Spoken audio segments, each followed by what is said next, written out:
ঘুমানোর জায়গায় নামাজ পড়লে নামাজ হবে কিনা। আমাদের এলাকায় কিছু মানুষ বলে কবরে মাটি দিলে 3 মুষ্টি দিতে হবে, এর কম দেওয়া যাবে না। এটা কি ঠিক? কোনো মহিলা অন্তঃসত্ত্বা থাকা অবস্থায় তার কোনো আত্মীয় মারা গেলে তাকে দেখতে দেওয়া হয় না, এতে নাকি মৃত ব্যক্তির কষ্ট হয়। আসলে কি অন্তঃসত্ত্বা অবস্থায় মৃত ব্যক্তিকে দেখার পরে নিষেধাজ্ঞা আছে? শনিবার আর বুধবার নাকি নখ কাটা যায় না, এটা কি সত্য? 4 রাকাত নামাজ ভুলে 3 রাকাত পড়ে সালাম ফিরিয়ে ফেললে করণীয় কি? ভাদ্র মাসে মেয়ে বিয়ে দিলে অমঙ্গল হয় বলে গ্রামাঞ্চলে শোনা যায়, এটা কি সঠিক? জোহরের সুন্নতের 3য় রাকাতে থাকা অবস্থায় জামাত শুরু হয়ে গেলে করণীয় কি? চলুন তাহলে আর বিলম্ব না করে আমরা প্রশ্নোত্তর আলোকিত পূর্ণ প্রবেশ করি। আমাতুল্লাহ আফরোজ আপনি লিখেছেন শনিবার আর বুধবার নাকি নখ কাটা যায় না, এটা কি সত্য?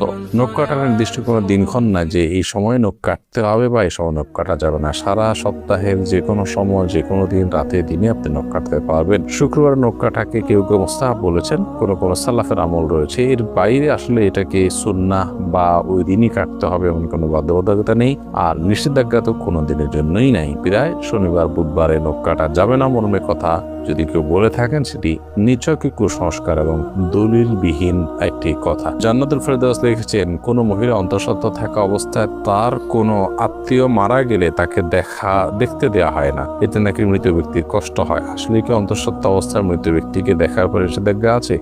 সম্পূর্ণ ভিত্তিহীন এবং কুসংস্কারের জন্য কথা। অন্তঃসত্ত্বা থাকা অবস্থায় অনেকগুলো কুসংস্কারের কথা আমরা জানি। এটা কাটা যায় না, সেটা কাটা যায় না, তারপরে চন্দ্রগ্রহণ হলে বাহির হওয়া যায় না, তারপর এই যে আরেকটা নতুন করে শুনলাম যে কোনো আত্মীয় মারা গেলে তাকে দেখা যায় না। একেবারেই ভিত্তিহীন কথা।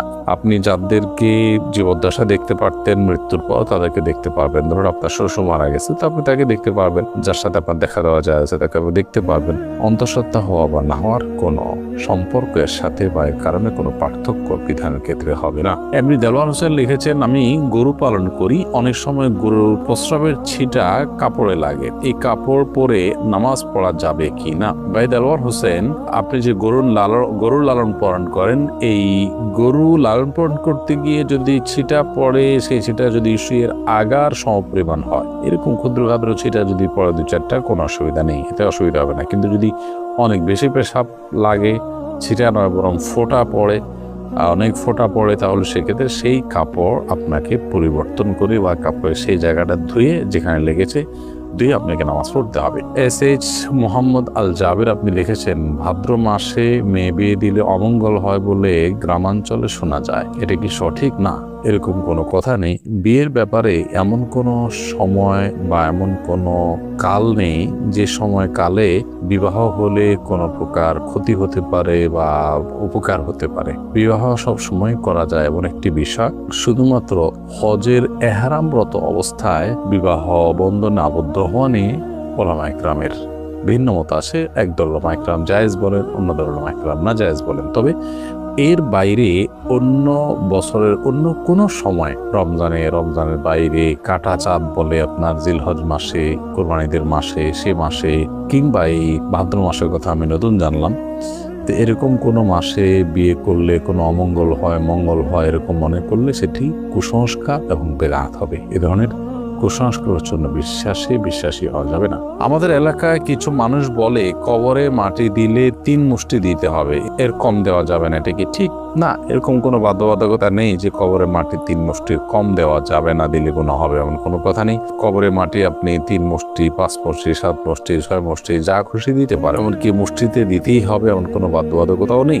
আপনি কোদাল দিয়ে দিতে পারেন, অন্য কোনোভাবে দিতে পারেন।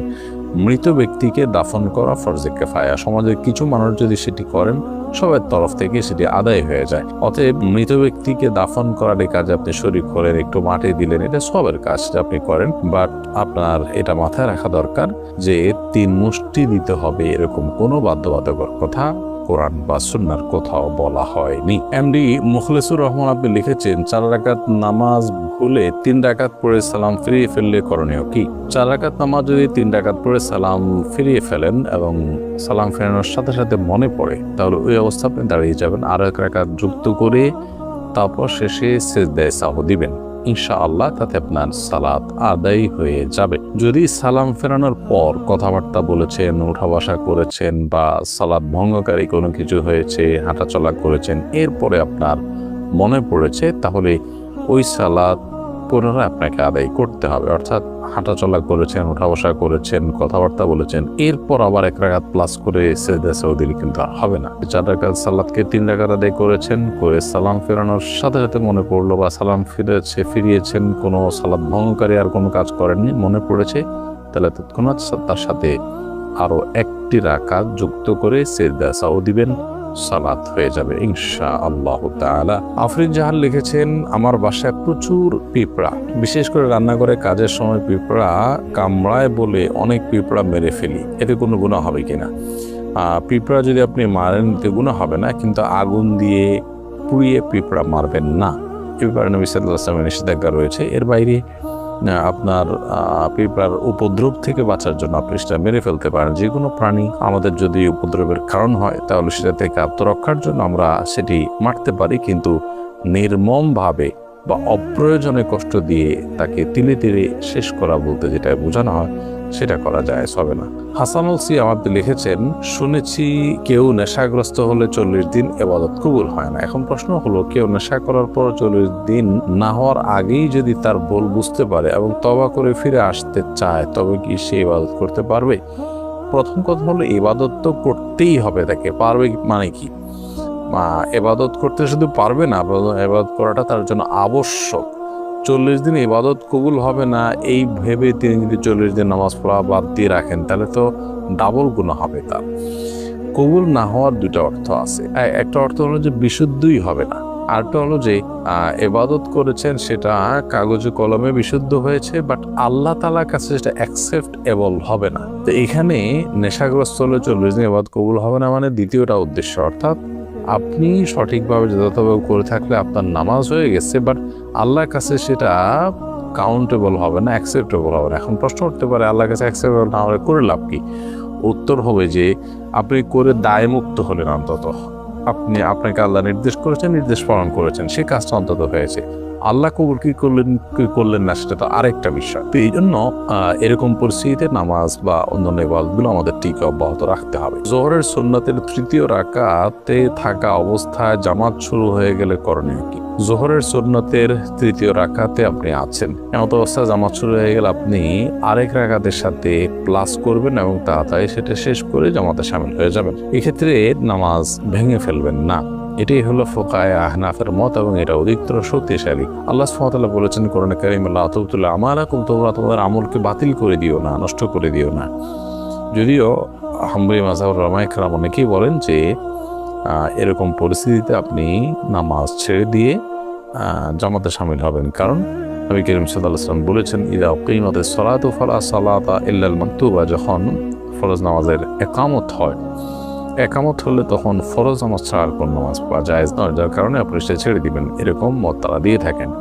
মূলত এই হাদিসের আর একটা ব্যাখ্যাও হতে পারে, সেটা হলো যে যখন একামত শুরু হয় তখন আর ফরজ নামাজ আর অন্য কোনো নামাজ নয়, অর্থাৎ অন্য কোনো নামাজ শুরু করা যাবে না। কিন্তু শুরু করা নামাজ যে ভেঙে ফেলতে হবে সেটা কিন্তু এখান থেকে পরিষ্কার বোঝা যায় না, অর্থাৎ এটার একাধিক ব্যাখ্যা হওয়ার সুযোগ আছে, বিধায় এটা দিয়েই চূড়ান্তভাবে প্রমাণ করা যে নামাজ ভাঙা যাবে সেইটা সঠিক নয়। এমনি আমাদের দোস্তার আপনি লিখেছেন, ঘুমানোর জায়গায় নামাজ পড়লে নামাজ হবে কিনা? যে জায়গাটা আপনি ঘুমিয়ে থাকেন বা শুয়ে থাকেন বা যেটা আপনার শোবার ঘর, শোয়ার জায়গা, সেখানে নামাজ পড়েছেন, যদি পবিত্র হয়, পাক হয়, নামাজ হয়ে যাবে, কোনো অসুবিধা নেই। তবে নামাজের যাতে মনোযোগ থাকে সেরকম জায়গা থাকা উচিত। ধরুন সেখানে ঘুমানোর জায়গা, সেখানে হয়তো কালারফুল না বিছানা টিছানা আছে, সেটা আপনার মনোযোগ নষ্ট হতে পারে, এরকম হলে সেখানে বিছানা বিছিয়ে নেবেন, জানামাজ বিছিয়ে নেবেন বা এমন কিছু বিছিয়ে নেবেন যা আপনার মনোযোগকে নষ্ট না করে। এমনি মুস্তাফিজুর রহমান লিখেছেন, তেলাওয়াতের সেজদার বিধান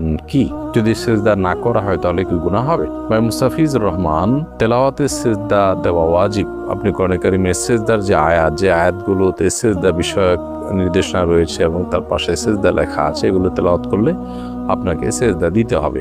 আর সেজদা যদি আপনি না করেন, যেহেতু ওয়াজিব, অতএব ওয়াজিব তরকের গুনাহ হবে। অ্যাক্সিডেন্টের কারণে আমার পায়ে প্লাস্টার লাগানো হয়েছে, এটা ভেজানো যাবে না, এমন অবস্থায় গোসল ফরজ হলে কি করব?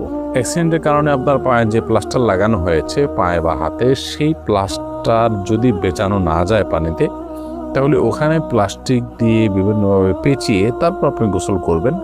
আর যদি সেখানে প্লাস্টিক দিয়ে পেঁচিয়ে গোসল করলেও পানি লেগে যাওয়ার আশঙ্কা থাকে, তাহলে কোনোভাবে পাও কোনো কিছুতে রেখে উঁচুতে পুরোটা মোড়াতে বা কিছুতে রেখেও এরপর আপনি আলতো করে পানি দিয়ে বাকি শরীর ধুবেন এবং সেই ব্যান্ডেজের জায়গাটা বা প্লাস্টারের জায়গাটা ভিজা হাত দিয়ে উপর দিয়ে আপনি মুছে নেবেন। ব্যাস, তাতে ইনশাআল্লাহ আপনার গোসল হয়ে যাবে। একইভাবে আপনি উযুও